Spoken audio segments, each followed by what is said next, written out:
Don't be too discouraged. I'm not the speaker for tonight. But I get to introduce the speaker for tonight. So it's my privilege to be able to introduce Bevan Unrau. Bevan, for some of you guys who have been around Challenge for a little while, have probably gotten to hear from Bevan in person. If not, you've been impacted by some of the stuff that he has taught, because we've taught some very similar things from him. I go to a church called Church in the Valley in Alhambra that many of you guys know about, have been to. And Bevan is the senior pastor of Seabreeze Church down in Huntington Beach, which is a church within that network of churches. And he has been a really good communicator, a really good friend over the years, just being able to articulate things about the Bible that may be hard to fully grasp and wrap your mind around, but he packages it in such a way that it's digestible for a variety of people, including simple people like myself. And so one of the things I asked him to, if he wouldn't mind coming and doing over the next couple of weeks, he'll be here this week and next week, is doing a couple-part series on just, we'll talk about it more, but the gospel and the implications of that. And he did a similar talk and expanded on it more at a retreat that we did within our network this past fall. And I thought, man, that was incredibly helpful, and I wanted you guys to be able to get a taste of that. So let's welcome up Bevan and hear from him tonight. So.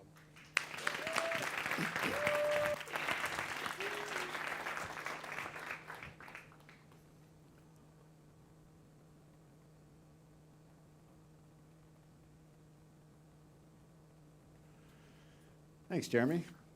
Well, as Jeremy said, I'm going to be presenting what's known as the gospel, and that it comes from a Greek word in the New Testament that literally means good news. So it's a one-word statement that describes the good news. And really, if you're new to the Bible, this is the summary of the entire message of the Bible. So I encourage you to read the entire Bible, but this will be, this week and next, we're really going to summarize the central message of the Bible, known as the good news. So this week is going to be the bad news. So be sure to come back for the good news next week. And the reason, I don't think this will be too depressing. Well, maybe it will be a little bit, because it's bad news. But if you don't understand the bad news, you're going to miss how amazing the good news is. So we got to start with the bad news. Now, the gospel can be presented, I've heard someone do it in about 20 seconds, which is about the fastest I think you could do it. But generally, 1 to 2 minutes, you could summarize the major ideas of the gospel. This is going to be a 1.5-hour presentation of the gospel. So about 40, 45 minutes tonight, 40, 45 minutes next Thursday. And that's why this is called the Unabridged version. Okay, so this is not the shortcut version. And I think it's important to really linger on some of these ideas and make sure that we understand them, because again, this is the central message of the Bible. And this is, in fact, the best news that any of us will ever discover. And the way I'm going to present the gospel is we're going to focus primarily on what the gospel says about our personal identity. That's kind of be the theme that we'll be talking about the gospel around, is our personal identity.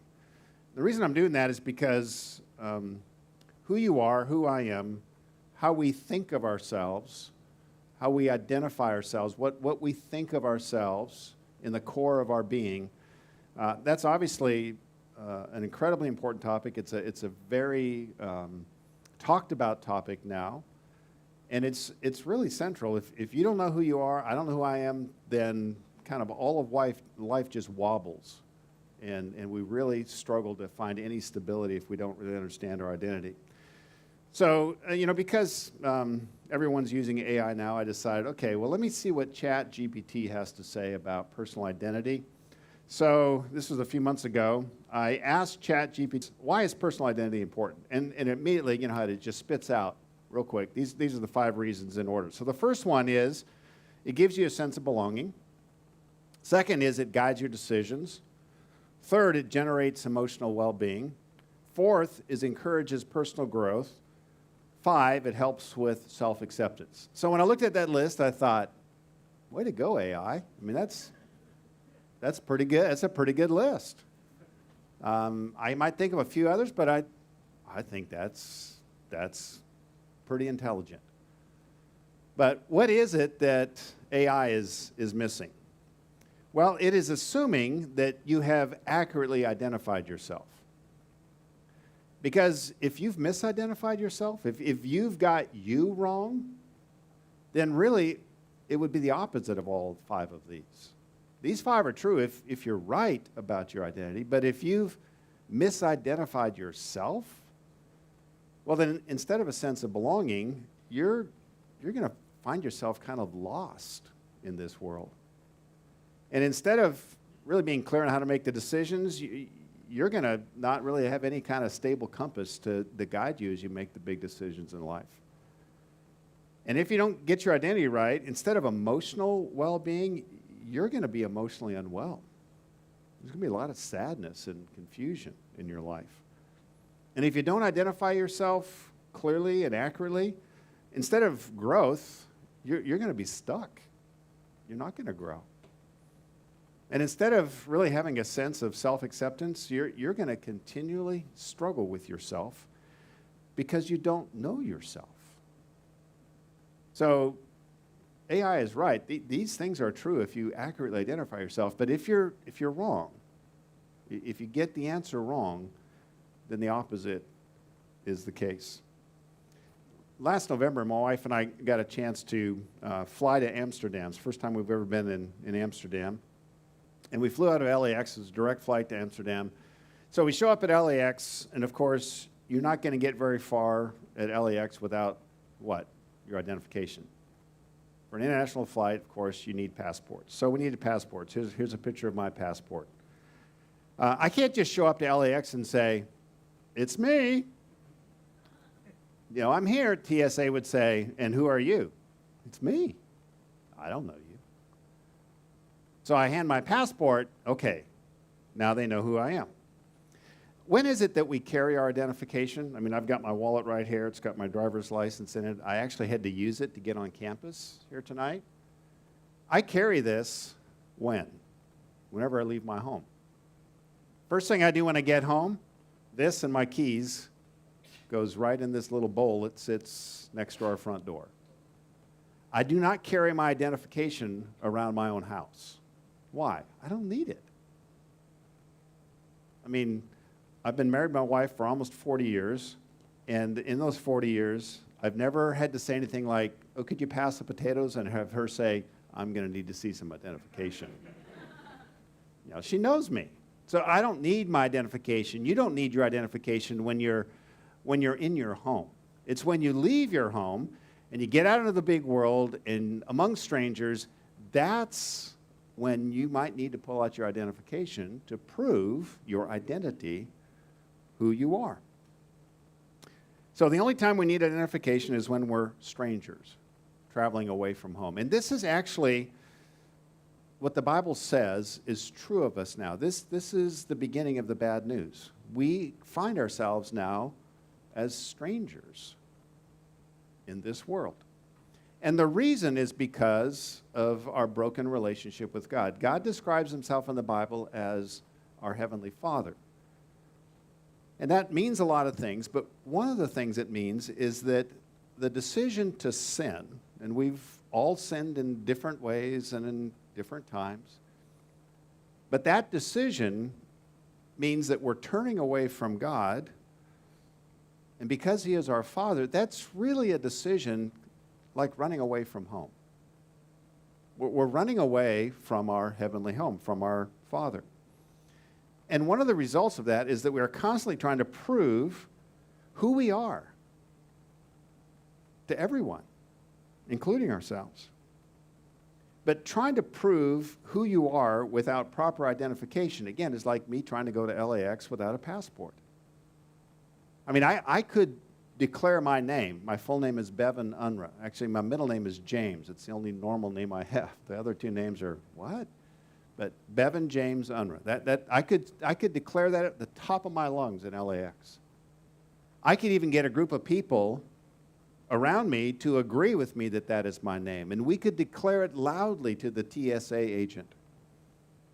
But I'm not getting through security because I need proper identification. What I need is my passport. In other words, I need external verification about my identity. I can't identify myself. I need some proof outside of myself of who I really am. And what we've done when we sinned, when we moved away from God, is in a sense, what we did is we threw out our original passports.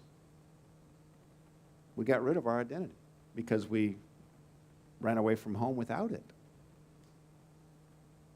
Our identity is attached to our Heavenly Father. Sin has separated us from Him, so now we're trying to create a new identity. But as I just said, our self-identification efforts are not going as well as you think they might. I mean, just look around. People are very uncertain about themselves, very insecure. And so what we need to do is we need to go back and get out and look up our original birth certificates. I'm not talking about the hospital and the place and the parents to whom you were born. I'm talking further back than that. The God who created you, that birth certificate. Now, the key identifiers on my passport are my first name and my last name. How did I get those names? Did I give them to myself? No. Did I choose them? Nope. My parents named me. Our identity is not something we can give ourselves. Again, we cannot self-identify. This is a common statement people make, is we self-identify. We can't really do that. I'm not saying we shouldn't do that. I'm saying we cannot successfully do that because our identity, just like our name that represents who we are, it's given to us. We don't give it to ourselves. It's given to us by the one who brought us into the world. Not just our parents, but God Himself. God is the one who has named us first, before our parents did. But we don't know that name. And that's what we're going to talk about. What is that name? Now, I know as a parent, we've got 2 children. They're both married now, grown. We got 5 grandchildren. But I remember, as a parent, the awesome responsibility I felt when we discovered my wife was pregnant and we were going to have to figure out a name. If you ever get a chance to be a parent, that's going to be one of the most amazing things is you will get to name someone who will carry that name with them for the rest of their lives. That's amazing. So we'd look up name books, and we try to figure, one of the things we tried to figure out is like, okay, so how would students in school try to mess with this name? Because we don't want them to be ridiculed, and so we'd all grown up in school and heard, people make fun of names. So we tried to pick a name that was not easy to make fun of. But beyond that, we tried to figure out a name that we thought would really be something that represented who we wanted this child to be, what we dreamed this child might be. So it's a big decision. But before parents name their children, God the Father names us. That is the true source of our identity. The prophet Isaiah in the Old Testament says something interesting about this. Here's what he says in Isaiah 49, verse 1. He says, "Listen to me, you islands. Hear this, you distant nations." Another way he's saying is, "Hey, world, listen up. Before I was born, the Lord called me. From my mother's womb, He has spoken my name." This is before parents named Him. He says, God named me first. Now, again, a name is the primary identifying mark for an entire life. And as I've said, every one of us, a child, receives at least 2 kinds of names. And these are what these 2 names are. There is what's called a given name, and there is a surname. So here's a close-up of my passport. I avoided the number so you can't mess with my identity. But you'll see that. You see the surname, that's the last name. And the given name, that's the first name. Middle name is kind of optional. Sometimes you use it, sometimes you don't. And these 2 names tell you 2 things. Your last name tells you who you're attached to, what family you came from and you belong to. This identifies you and anchors you to a shared identity that is bigger than you and that goes back further than you and is deeper than just you. You are an individual, but you're attached to something that came before you and is bigger than you. That's what your last name identifies. Your first name tells you who you are individually. This is the personal part of your personal identity. So parents often pick a name, like I was saying my wife and I did, for their child, a first name that captures something maybe they see in the child or something they hope to be true of the child. In other words, it's a very personal thing. The parents don't pick the last name. That's already there.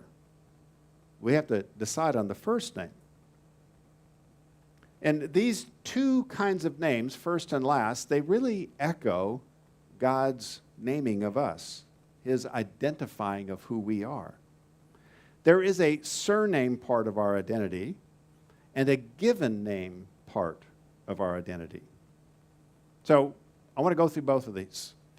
We're going to start with our last name first because it's the deepest part of who we are. It's what anchors our identity. If we don't get this right, we're really adrift in our personal identity.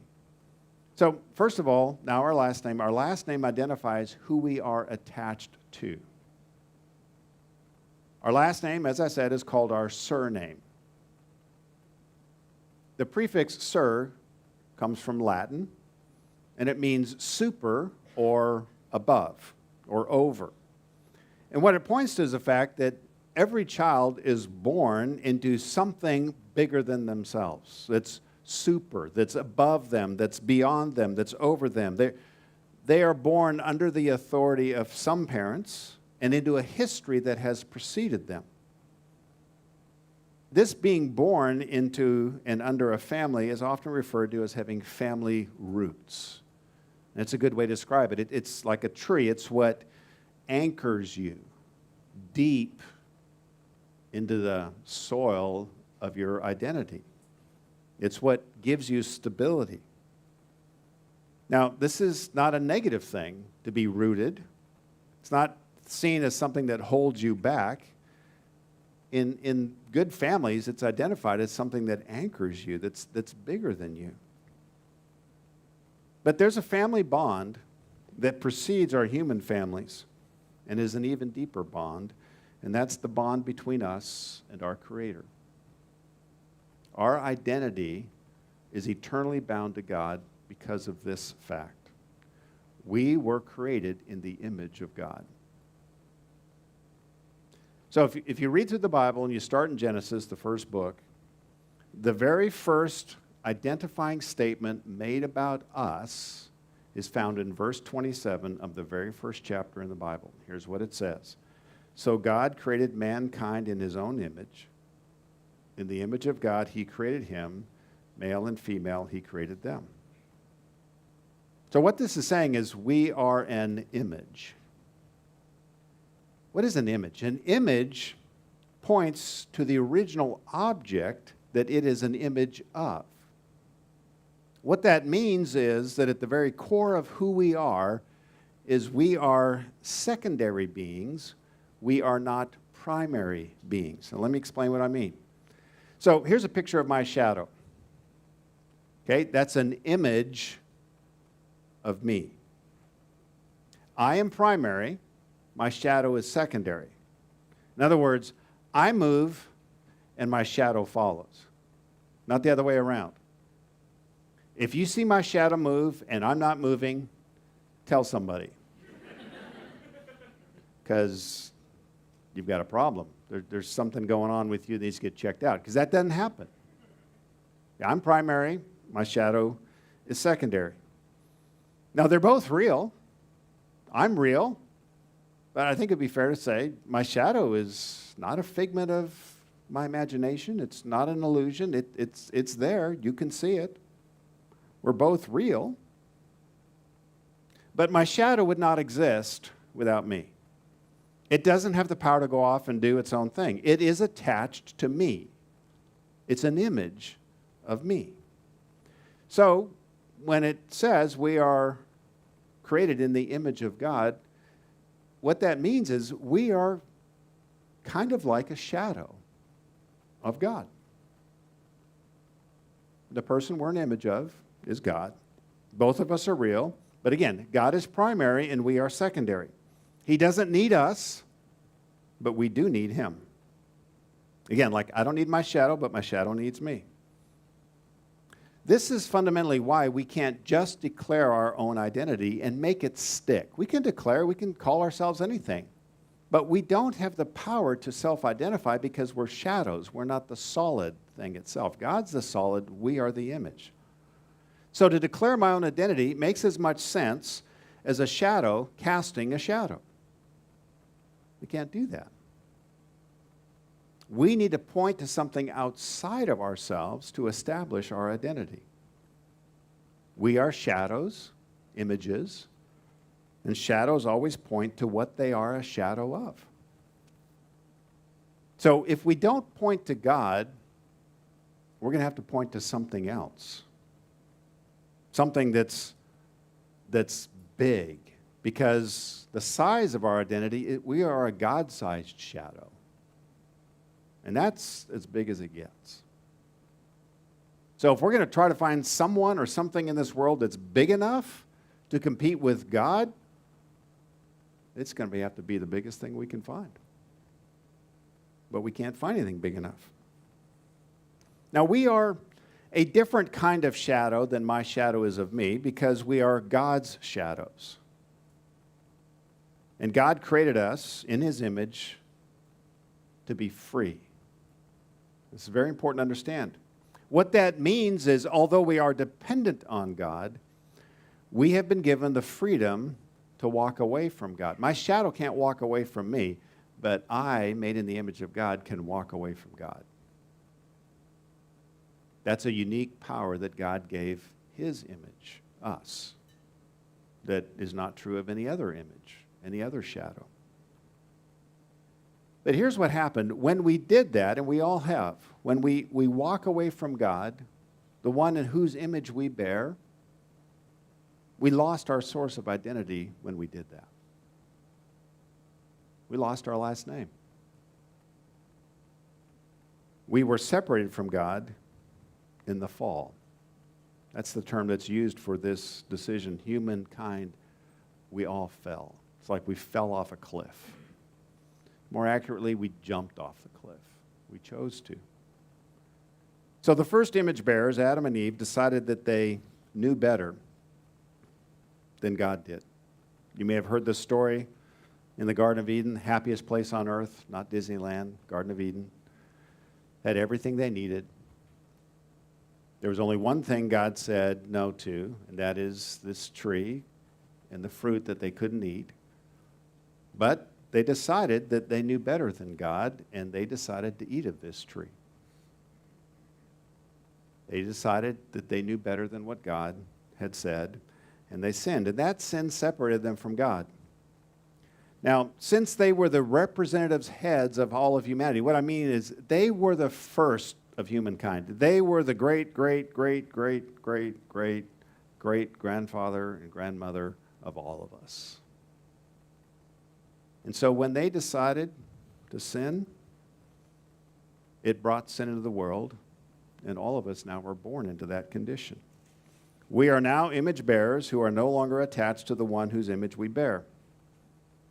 Now, we are born into this reality. We've never experienced anything different than this. We're born into this. Adam and Eve experienced the shift from not having any sin in their life to having sinned against God. And it's really interesting when you look at what happened to them when they sinned. It's described in Genesis chapter 3, verse 7. Here's what it is. So they come up to the tree. God says no. They say, we're going to do it anyways. They eat of the tree. And this is the first thing that it says about them after that. Then, right after they've eaten this, right after the first sin, then the eyes of both of them were opened, and they realized they were naked. So they sewed fig leaves together and made coverings for themselves. I remember, I think I was in my 20s when I really first started reading through the Bible. And I remember coming across this and I thought, how is it possible that you don't realize you're naked? I mean, again, if you walk outside and you get halfway to your car and you realize, oh, that's what I forgot. Clothes. Again, tell somebody. Because that's not normal. There's something really wrong going on. I've forgotten all kinds of things heading off to work, but I've never forgotten my clothes. So how is it that all of a sudden they realized, seriously, we've been walking around naked this whole time? And they scrambled for clothes. I didn't really understood exactly what this was talking about. It was always like, well, that's weird. Until we had kids. And what you'll notice about little kids is they will run around stark naked in the house. And it won't bother them at all. In fact, if people come over, you have to say, go put some clothes on. We have friends coming over. And they'll look at you like, so? Because it doesn't bother them. Why doesn't it bother little kids? Because they're innocent. They have no guilt. They have no shame. And therefore, they are completely comfortable in their own skin. They're not insecure about themselves. That's what it was like for Adam and Eve before they sinned. They were totally innocent and totally comfortable with who they were in the presence of God. But the moment they sinned, the first thing to change was what? Their self-awareness. As soon as they became separated from God, the first thing they felt was their loss of self. It shifted. And that choice has affected every image bearer since. As descendants of Adam and Eve, we're all born into a world that has declared its independence from God. For a short time, we feel the innocence of childhood, but it does not take long for the effects of this separation, this sin, to show up in our choices, and then in our own struggle, lifelong struggle, to establish our sense of identity. What we usually do is we try to identify ourselves by standing next to something. It could be a person, it could be an accomplishment, it could be an acquisition. And the reason we need to point to something, again, is why? Because we're shadows. And what do shadows do? They point to the image that's bigger and more solid than they are. We have to be attached to something. It's supposed to be God. But in sin, it is not God. Now here's the truth. Being detached from God doesn't make the attachment question go away. It just changes the what or who we are attached to. Instead of being attached to God and being His image, which is who we really are, we now need to find something else to stand next to so we can feel better about ourselves. But, and this is very important to understand, any sense of identity that is not attached to God is too small. Why? We're made in the image of God. Not in the image of a pile of money, not in the image of the approval of people, not in the image of someone who loves us. We are made in the image of God. Nothing short of that will do. Everything else that we point to get our identity from is going to fail us. It would be kind of like me trying to hide my shadow behind this music stand. You know, if you saw me cowering here and said, do you see anything? You know, again, something wrong with him. This is not big enough. Because my body, my life, is bigger than this. Anything in this world that we try to stand next to and try to feel better about ourselves, it's really like trying to hide next to a blade of grass. It's just not big enough. Only God will do.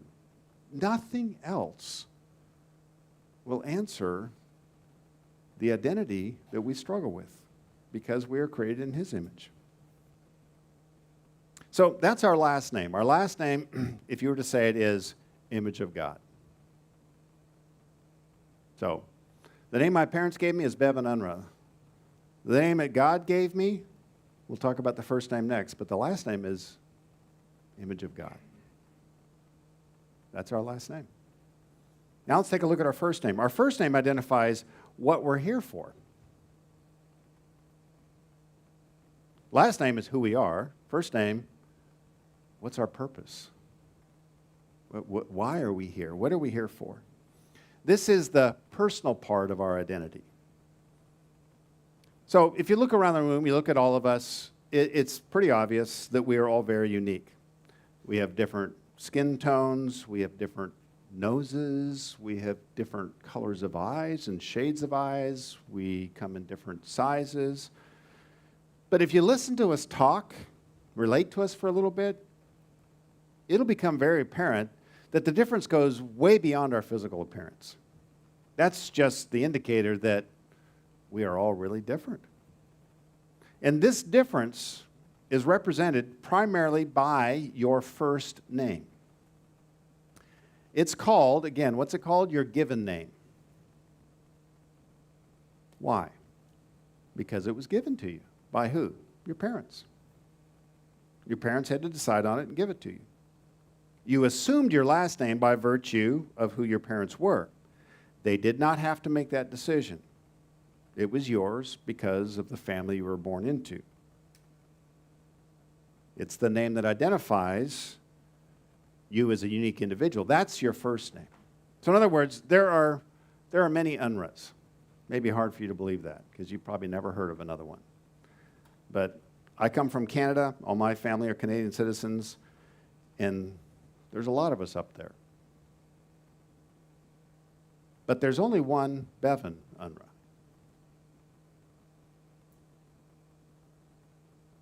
It comes in handy because, like, if you want in Gmail, just type in your name. No one else has it. Now you know my email. Be kind with it. Isaiah 49, verse 1 says this about the prophet Isaiah. Remember, he's the one that said, before I was born, God named me. We read this in verse 1 of chapter 49. Again, we just read it earlier, but let me read it again because I want to read verse 2. But let me read verse 1. Listen to me, you islands. Hear this, you distant nations. Before I was born, the Lord called me. From my mother's womb, he has spoken my name. Again, what name did God call Isaiah? Doesn't say. But the very next verse tells us the point of his name. Verse 2 says, he, speaking of God, made my mouth like a sharpened sword. That means is he was really good with, he was a good talker, sharp tongue. In the shadow of his hand he hid me. He made me into a polished arrow and concealed me in his quiver. So Isaiah was made by God with a mouth like a sharpened tongue. Why? To be a prophet. To speak the truth. God gives us a first name that is rooted in what he has given us. How he has gifted us, the unique abilities that he has placed on us, the unique opportunities that we've been given, the things that are unique to us beyond what we look like and how we sound, our personalities, our talents. And he gave these to us, not just so we could say, thank you, but so that we might do what he wants us to do. The purpose behind the gift that he's given you is so that you might carry out the assignment that he's given you. But without an understanding of what he's given you and what he's called you to be, then you're left with trying to figure out your own purpose in this world apart from God. There's a lot more I could say about your first name, but we've got to move on. So what we've done is we've lost our first name and we've lost our last name. Not from our parents, but from our Creator. Now, what did we lose along with our identity? Our sin has separated us from God, and as a result, there's two big things. There's more than this, but two big things that we've lost. First is we've lost God's purpose. You know, if you were to ask me who I am, if just someone walks up on the street and says, we get talking, and they say, so, who are you? I would say, I'm a pastor. Or I could say I'm a husband, or I'm a father, or I'm a grandfather. Those are identifiers. The fact that I'm a pastor, a husband, a father, and a grandfather, it gives me a clear sense of purpose. Helps me understand what I should be doing. You know, if I wake up in the morning, it's like, what should I do today? It's like, oh, I have a job. I should probably do that. I'm a pastor. I have a wife. I should probably do something about that. I've got 5 grandkids. That's something that would be good to invest in. I've got adult children and their spouses. So it gives me a sense of purpose. I don't wake up in the morning with, I don't know what I'm supposed to do. I have a pretty good idea. But what if these identifying marks change? In other words, what happens when I'm no longer a pastor? What happens if I lose my job or I retire? What happens if my wife dies before I do? That would be very disorienting for me. I mean, I've been a pastor for, at Seabreeze, 34 and a half years. I've been married in 2 weeks for 40 years. So I've been doing that for a long time. So what is my purpose if I'm no longer a pastor or a husband? If I have identified myself by what I do more than who I do it for, the one who gave me my first name, my purpose, my call, then my name will go blank when I retire or when my wife dies. But if God has named me, and He has, and I understand what His purpose is, that's deeper than my job, and that's deeper than my marriage, and that's deeper than what I do, then as life changes, I'll still have a strong sense of purpose. I want to show a brief video clip. This is a young boy who is excited about the assignment that he's just been given. So let's take a look at this clip. Go on. Guess what I am for the nativity? I'm a classic one. Classic role, is it? Classic part? Yeah. Joseph. No. One of the 3 wise men. No. One of the innkeepers. No. 4. Press the return button to answer. Call rejected. But it's a classic part. Yeah. Okay.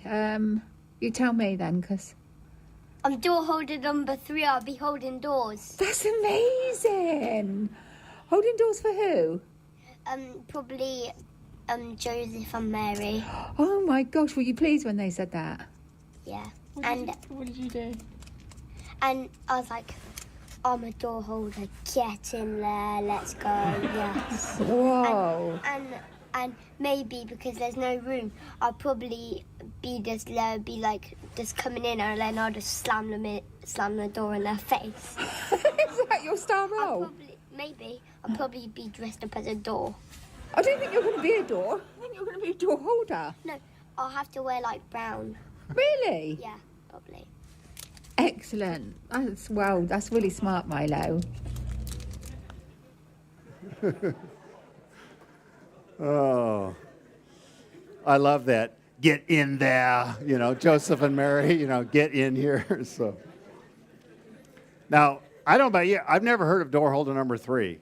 It's not in the Bible. It's not in the story of Joseph and Mary. I guess they were looking for more roles for the number of kids they had. And it sounds like his mom had never heard about that either. So, this is fun. It's exciting. But it's more than just cute. It actually makes a good point. He's excited because he gets to be in the big play. Classic role, door holder number 3. I would think Joseph and Mary, but he's like, it doesn't matter how big the role is. It matters who assigned me the role. I get to be in the big play. And this is what God does. He has gifted you. He has given you a first name, which is, the way to say that is your assignment. First name, my assignment from God. Second name, image of God. That's who you are. And when you've been given an assignment from God, even if it's door holder number 3, It's even more exciting than Milo thinks.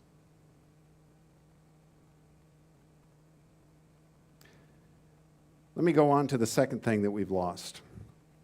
So we've lost God's purpose if we lose our identity, and we have because of sin, and then we've lost God's power. 2 Peter 1:3 says something really interesting. This is in the New Testament. It says, God's divine power has given us everything we need for life and godliness through our knowledge of him who called us by his own glory and goodness. So this verse is identifying kind of the two realms of need that we have. We have life needs and we have godliness needs. What does that mean? Well, the life needs are pretty obvious. You know, life represents every practical need we have. You know, you need food, you need water, basically need money. Godliness is you need wisdom to make decisions that are in line with the way God has made things. Godliness means God-referenced decision-making.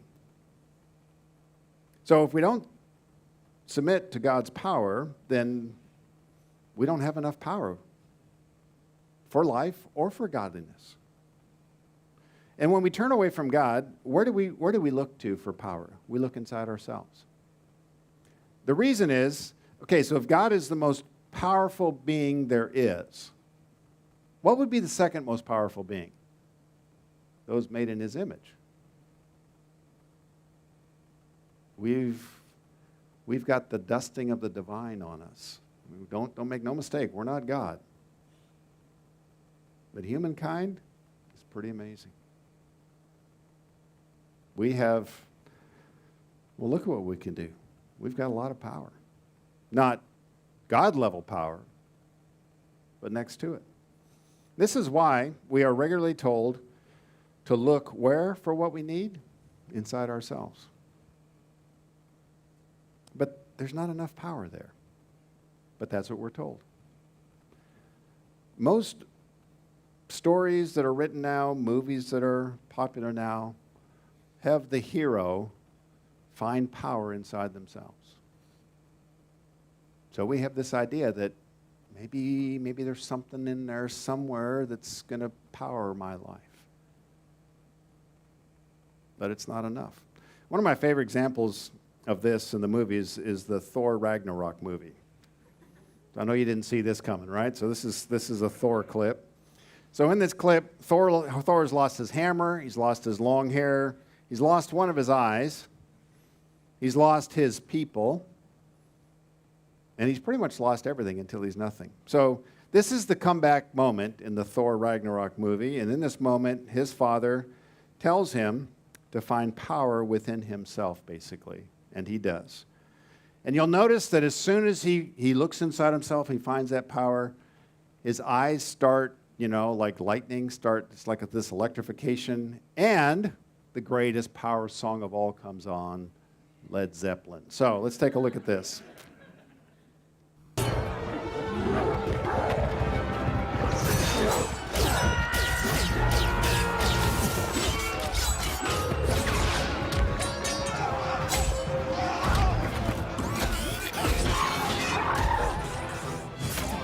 Effort, but you never stood a chance. You see, I'm not a queen or a monster. I'm the goddess of death. What were you the god of again?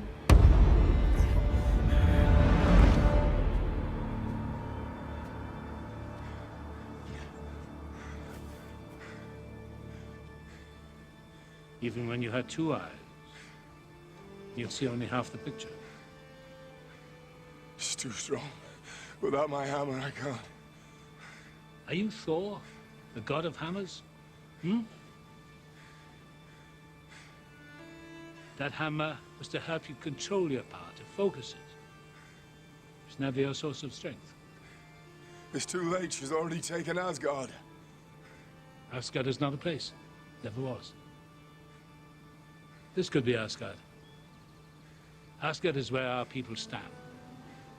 Even now, right now, those people need your help.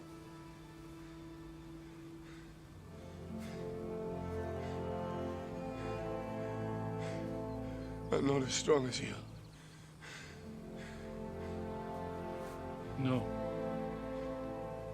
stronger.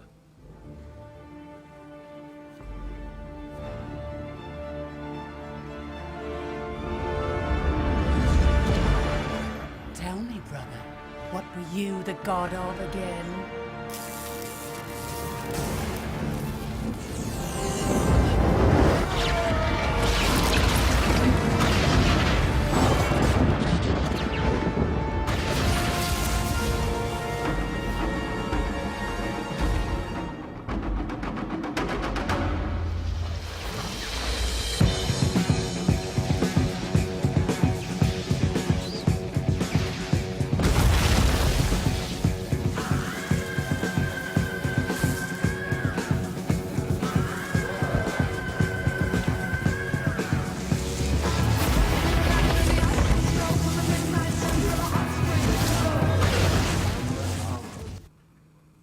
I know, you want to watch the rest of it. I know.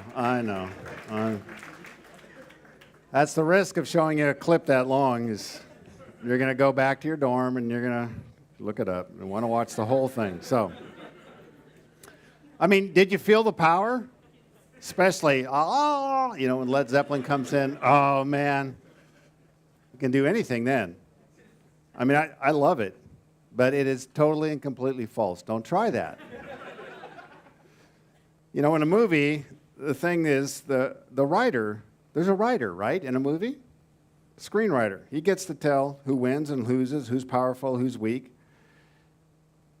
We don't get a screenwriter. We have to make decisions. And whenever you need power, you can't, I guess it could be on your mix and you could play Led Zeppelin, but the whole lightning thing, that's just not going to happen. We are not God. We are made in His image, so without Him, we lack the power that we need for life and the decisions that life requires. A shadow looking inside of itself for power will not find it.